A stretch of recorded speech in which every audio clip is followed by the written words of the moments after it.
Today we are going to do the continuity of a function. Now if you see, I am going to draw three graphs. Here when I am drawing this curve, I am continuously drawing it without lifting my pen. Here if I am drawing step function,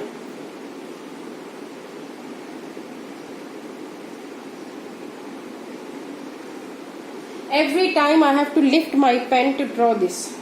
Here if I am drawing from here, then the value at x is this, so this is hollow, and again here.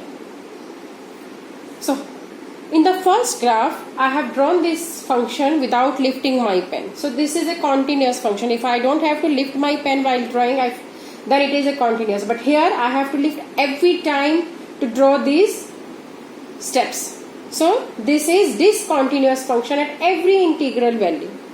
Here at x is equal to 0, the function is taking some other value. So while drawing this, I have drawn up to here, then I have lifted my pen, and then I have drawn this side.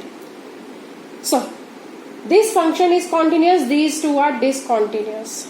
Now mathematically, if I say a function is continuous at a point when its left hand limit is equal to right hand limit and the value of the function at that point is equal, then only the function is continuous. Means left hand limit, if I have taken x is equal to c, then left hand limit at x is equal to c is equal to right hand limit at x is equal to c and the value at c.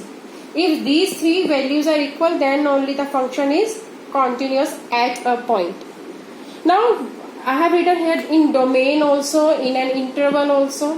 In a domain, I can say this function from here is continuous in its domain. It can be like this also. So this function is continuous in this domain. This function is continuous in this domain. This is at a point. What this is a domain, this is a domain. So function is continuous in a domain, function is continuous in a domain. Here the function is continuous in this interval. This is interval, this is domain, this is point. Is that the difference is clear? The function is clear at continuous at each and every point in this. Here the function is continuous in this closed and open interval, in this closed and open interval, but discontinuous at every integral value. Here the function is continuous in this domain, negative domain. The function is continuous in the positive domain, but discontinuous at x is equal to 0. So at a point, domain and interval. This should be clear to you, the three difference.